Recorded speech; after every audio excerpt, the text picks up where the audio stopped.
हाँ दर्शक बंधु एटा एक कथा आमे कहूनु एक कथा जने व्यक्ति कहउछंती से व्यक्ति मध्ये आमे से अछंती ताको से आलोचना करिवा देखिबा कोन केमिति ताको भूत डरुची धर्म परिवर्तन करिवाकू आज्ञा आपनकू आपण आछंती भूत डरुची आपनकू धर्म परिवर्तन करिवाकू को भूत डरुची आज्ञा क्रिस्टियानी रो जुडा आत्मा मो पेचरे चाडुनी आज्ञा मो जेतेबेले मो घर नवरंगपुर डिस्ट्रिक्ट और जरीगांव ब्लॉक अमरगढ़ थाना तेलंदी पंचायत मो घर नंगलशिली मो ना पवित्र आज्ञा जमीती कि मत क्रिस्टियानी कहूँ क्रिस्टियानी आत्मा कहूँ आज्ञा मत क्रिस्टियानी रो गीत गाया आज्ञा मो शांता लोक जमीती मो शांता जेहेतु आमर ये क्रिस्टियानी गीत गाई देवा मत बाध्य करुच्छे आज्ञा पिछारी चाड़नी आज्ञा 5 वर्ष हो गला आज्ञा मो पिछारी चाड़नी मु क्रिस्टियानी धर्म हो पारिनी मु जमीती कि मु आज्ञा जेते बेले मु गीत गाया मु चाहे मु गीत गाया मु बहुत थर मु चेष्टा करी आज्ञा मु गीत गाई पारुनी जमीती कि मो पिछा छाड़ुनी आज्ञा अरे आपण जो भूत जो लागी कहउछंती छाडुनी पिछा क्रिस्टियन भूत तो क्रिस्टियन भूत काहे कोन आपण कहउछि से आज्ञा मो क्रिस्टियानी गीत गाई देबे मते कहउछि आज्ञा मो शांता भाषा रे मते क्रिस्टियानी गीत गाई देबे एति मते मो पिछा छाड़ुनी आज्ञा गीत गाई देबा पे मते पिछा छाड़ुनी आज्ञा जेमति कि शांता भाषा रे मते गीत गाई देबा क्रिस्टियानी गीत गाई देबा मते पिछा छाड़ुनी आज्ञा एई विषय रे आपण काहू जणैथिले अवगत करथिले का ना आज्ञा मु काहू जणैनी आज्ञा आउ समस्त को ए वीडियो पाए प्रेस द लॉर्ड नमस्कार जाना करे आशा करुछि आपण माने समस्त ख्रीष्टन को अनुग्रह बहुत भल रही आउ ए वीडियो रे एक सुंदर कथाटी रखा पाई चाहे छी प्रिय प्रभु को लोक माने आ प्रिय दर्शक मंडली जहाँ वर्तमान जो विजुअल आपण माने देखिले सेथिरु तार जवाब देवार निमित्त मु चिंता करिछि और निश्चित भाव में आशा करुछि आम समस्त को उत्तम शिक्षा रे प्रभु को दया आम विश्वास रे आहरी वृद्धि करने निमित्त साहाय्य करिवो तो ये वीडियो रे ए व्यक्ति कहउछंती जे मते ख्रीस्टियान भूत मत भयभीत करुछि आ मते ख्रीस्टान भीत गीत भयभीत करुछि आ मो जीशुकर गीत गाइबाको मते इच्छा लागु नाही किंतु मते अति भयंकर भाव मते ख्रीस्टान भूत भयभीत कराउछि एही समस्त नहीं कि मु वर्तमान आ जहा सोशल मीडिया शुणा पारुछि तेणु बाइबल को ये किसी पद्य माध्यम कहवा चाहे कारण यही भिडियो किसी प्रति उत्तर रखा चाहूँगी जहाँकि नाही नाही रे अंधभक्त ख्रीस्टियान ना रे नाही रे कौन भूत नाही नाही रे अंधभक्त ख्रीस्टियान ना रे नाही रे कौन भूत तोते लगी प्रेतात्मार भूत तोते लगी प्रेतात्मार भूत कहीं ना ख्रीस्टियान ना रे नाई रे कौन भूत तेणु निश्चित भाव रे अंधभक्त गायते जीशुकर गीत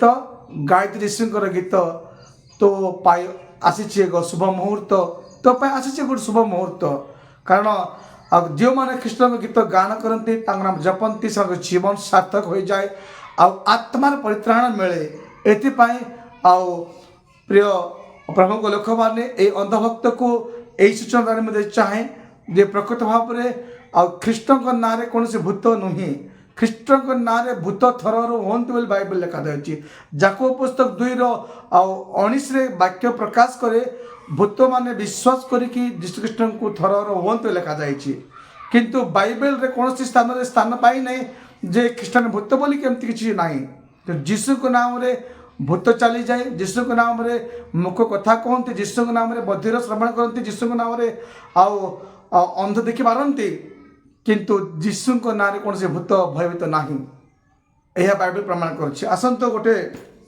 अंश मु पढ़िया चाहे जहाँकि ए व्यक्ति सोशल मीडिया रखुची काल्पनिक मत एथिपाई मु कहवाई चाहे प्रिय लोक मैंने जे ए अंधभक्तर प्रति उत्तर देवा निमंते प्रभु अनुग्रह करिसंती जहाँकि माथ्य लिखित सुसमाचार तार 8 आम देखा पारिछु 28 रु प्राय 30-32 पद मध्य रही जे जीशुख्रीष्ट गोटे गदरीय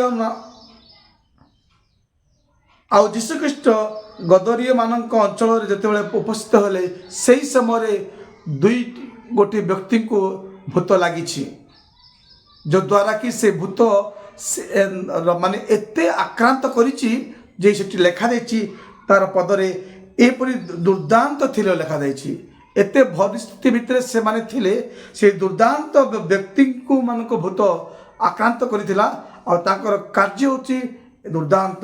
ତେଣୁ ସେହିପରି ଆଉ ସେ ଦୁର୍ଦାନ୍ତ ଭୂତ ଲାଗିଥିବା ହେତୁ ତାଙ୍କ ପାଖ ଦେଇ କୌଣସି ବ୍ୟକ୍ତି ଯିବା ଆସିବା କରିପାରୁନଥିଲେ ଆଉ ସେମାନଙ୍କୁ ଦେଖିବା ପାଇଁ ଯେଉଁ ଚେଷ୍ଟା କରିବାକୁ କଲେ ମଧ୍ୟ ଲୋକମାନେ ଭୟଭୀତ ହୋଇଯାଉଥିଲେ। ଏଥିପାଇଁ ଲେଖାଯାଉଛି ଆଉ ସେଇ ଭୂତ ଗୁଡ଼ାକ ଅତି ଚିତ୍କାର କଲେ। ଯୀଶୁ ଯେତେବେଳେ ପହଞ୍ଚିଲେ ସେଇ ନିକଟରେ ଆଉ ସେ ସମାସ୍ଥିତ ରହିଥିବା ପ୍ରତ୍ୟେକ ଭୂତ ବ୍ୟକ୍ତିମାନେ ଏପରି ଚିତ୍କାର କଲେ ଯେ ସେମାନେ ଆଉ ଭୟଭୀତ ହେଲେ। ସେମାନେ କହୁଛନ୍ତି, ହେ ଈଶ୍ୱରଙ୍କ ପୁତ୍ର, ତୁମ ସଙ୍ଗରେ ଆମର କ'ଣ ଅଛି? ସମୟ ନ ହେଉଣୁ ତୁମେ କି ଆମମାନଙ୍କୁ ଯନ୍ତ୍ରଣା ଦେବାକୁ ଏଠାକୁ ଆସିଲ? ଏଠାରେ ଆମେ ଜାଣିବାକୁ ପାରୁଛୁ ବାସ୍ତବିକ ପ୍ରମାଣିତ ମିଳୁଛି ହେଉଛି ଯେ ଯୀଶୁ ଖ୍ରୀଷ୍ଟଙ୍କ ନାମରେ ନାହିଁ କୌଣସି ଭୂତ, ଖ୍ରୀଷ୍ଟିଆନ ନାଁରେ କୌଣସି ନାହିଁ ଭୂତ, କିନ୍ତୁ ଯୀଶୁଙ୍କ ନାମରେ ଚାଲିଯାଏ ଭୂତ। ଏଇଟା ଆଜି ପ୍ରମାଣ ବାଇବେଲ ଦେଉଛି। ତେଣୁ ନିଶ୍ଚିତ ଭାବେ ସମୟ ଥାଉ ଥାଉ ବେଳ ଥାଉ ଥାଉ ଗାଇଚାରେ ଅନ୍ଧଭକ୍ତ ଯୀଶୁଙ୍କର ଗୀତ ଏହା ମୁଁ ଅନୁରୋଧ କରୁଛି। ତେଣୁ এই ଭୁଲ ବୁଝା ବନାନି ନିଜ ପରିବାରକୁ ନିଜ ଗାଁ ମାଟି ଛାଡ଼ିକି ବାୟ ଭଳିଆ ପାଗଳ ଭଳିଆ ବୁଲିବା କିଛି ଆବଶ୍ୟକ ନାହିଁ। ଯୀଶୁଙ୍କର ଗୀତ ଗାଇଯା ତ ଜୀବନରେ ଶାନ୍ତି ଶାନ୍ତି ଶାନ୍ତି, କାରଣ ସେ ଶାନ୍ତିଦାତା ପରମେଶ୍ୱର ଆଉ ତାଙ୍କ ନାମ ହେଉଛି ଶାନ୍ତି ରାଜା ବୋଲି ଅଛି। ପ୍ରିୟମାନେ, ତ ନିଶ୍ଚିତ ଭାବେ ଆମେ ଦେଖିବାକୁ ପାରୁଛୁ ଯେ এই ସମସ୍ତ ବିଷୟ ଘଟଣା ଦେଖିବାକୁ ପାରୁଛୁ ଯେ এই ଭୂତ ଗୁଡ଼ାକ ଆଉ ଯୀଶୁଙ୍କୁ ଦେଖୁ ଦେଖୁ ସେମାନେ କହିଲେ ଯେ ଆମକୁ କାହିଁକି କଷ୍ଟ ଦେବାକୁ ଆସିଛ? ସମୟ ନ ହଉ କାହିଁକି ଆସିଲ? କିନ୍ତୁ ଯୀଶୁଙ୍କ ନିକଟରେ ଭୂତ ଗୁଡ଼ାକ ବିନତି କଲେ ବୋଲି ଲେଖାଯାଇଛି। ଆଉ ଭୂତମାନେ ପ୍ରାର୍ଥନା କଲେ ଯୀଶୁଙ୍କ ନିକଟରେ, କିନ୍ତୁ ଏଇ ବ୍ୟକ୍ତି କହୁଛନ୍ତି ମୋତେ ଖ୍ରୀଷ୍ଟିଆନ ଭୂତ ମୋତେ ଭୟଭୀତ କରୁଛି। ନା, ଭୁଲ, ଏଇ ଚିନ୍ତା ତୋର ଭୁଲ ଅଛି। ନିଶ୍ଚିତ ଭାବେ ଆଜି ବୁଝିଯା, ସୁଧୁରି ଯା, ଯୀଶୁଙ୍କ ଗୀତକୁ ଗାଇ ଗାଇ ତୋର ଜୀବନକୁ ବିତେଇ ଦିଆ। ନିହାତି ତୋର ପରିତ୍ରାଣ ସ୍ୱର୍ଗ ଆନନ୍ଦ ଅନନ୍ତ ଜୀବନ ରହିଛି। ଏ ଅନୁତାପ କରି ଫେରିବାର ବେଳ ତୋ ପାଇଁ 5 ବର୍ଷ ହେଲା ମୋତେ ଖ୍ରୀଷ୍ଟିଆନ ଭୂତ ଭୟଭୀତ କରୁଛି। ଏହା ମିଥ୍ୟା କାଳ୍ପନିକ କଥାଟି ଅଟେ ପ୍ରିୟମାନେ। ତେଣୁ ନିଶ୍ଚିତ ଭାବେ ଆଜି ସୁଯୋଗ ଅଛି ତୋ ପାଇଁ, ଆମ ସମସ୍ତଙ୍କ ପାଇଁ। ଯେଉଁମାନେ ଏହିପରି ମତରେ ଅଛନ୍ତି, ଯେଉଁମାନେ ଏହିପରି ଚିନ୍ତାଧାରା ଅଛନ୍ତି, ସେମାନଙ୍କ ପାଇଁ ଆଜି ଶାସ୍ତ୍ର ପ୍ରମାଣ ଦିଏ ଯେ ଏହିପରି ଦୁର୍ଦାନ୍ତ ଭୂତ ଗୁଡ଼ାକ ସେଗୁଡ଼ାକ ଯୀଶୁଙ୍କୁ ଦେଖିବା କ୍ଷଣେ ପ୍ରାର୍ଥନା କରୁଛନ୍ତି, ବିନତି କରୁଛନ୍ତି, ଯେପରିକି ଆଉ ଆମକୁ ସମୟ ନ ହେଉଣୁ କାହିଁକି ଏମିତି କଷ୍ଟ ଦେଉଛ?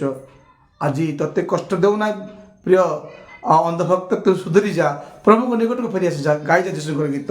କାହିଁକି ଏମିତି ଭୁଲ ଚିନ୍ତାଧାରା ଅଛୁ? ନିଜ ପରିବାରକୁ ଫେରିଯା, ନିଜ ଗାଁ ମାଟିକୁ ଯା, ନିଜ ଜ୍ଞାତି କୁଟୁମ୍ବ ସହିତ ଯୀଶୁଙ୍କର ଗୀତ ଗାଇ ଗାଇ ବିତାଇ ଦେ ତୋ ଜୀବନ। ତୋ ପାଇଁ ସ୍ୱର୍ଗ ଶାନ୍ତି ପ୍ରେମ ଅନୁଗ୍ରହ ଅନନ୍ତ ଜୀବନ ଅଧିକାରୀ ହେବାର ମହାସୁଯୋଗ ରହିଛି। ଏଥିପାଇଁ କହିଲେ ଭୂତ ଗୁଡ଼ାକ ତାହାକୁ ବିନତି କରି କହିବାକୁ ଲାଗିଲେ। ପ୍ରିୟମାନେ, ଏ ଦେଖିବାକୁ ପାରୁଛୁ ଭୂତ ପ୍ରାର୍ଥନା କରୁଛି।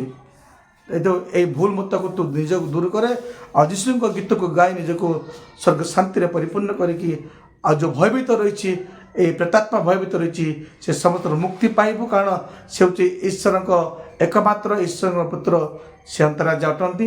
ଆଉ ତାଙ୍କ ନିକଟକୁ ନିଜକୁ ସମର୍ପଣ କରି ଆଉ ପ୍ରଭୁରେ ଜୀବନ ବିତାଇଲେ ତୋ ପାଇଁ ସ୍ୱର୍ଗ ଶାନ୍ତି ଅଛି। ନା ଭୟ ଅଛି, ନା କମ୍ପ ଅଛି, ନା ଡର ଅଛି, କିଛି ନାହିଁ। ଯୀଶୁଙ୍କ ସଙ୍ଗରେ ଥିଲେ କୌଣସି ଭୟ ଆକ୍ରାନ୍ତ କରେ ନାହିଁ। ପ୍ରଭୁ এই ସମସ୍ତ ବାକ୍ୟରେ ଆଶୀର୍ବାଦ କରନ୍ତୁ। ଏ ଭିଜୁଆଲର ପ୍ରମାଣିତ ଦେବା ନିମନ୍ତେ ଏଇଠି ରଖିଛି। ଆମ ଚ୍ୟାନେଲକୁ ଲାଇକ୍ କରିବେ, ସେୟାର କରିବେ, ସବସ୍କ୍ରାଇବ୍ କରିବେ। ରହିଲି, ନମସ୍କାର, ଆମେନ୍।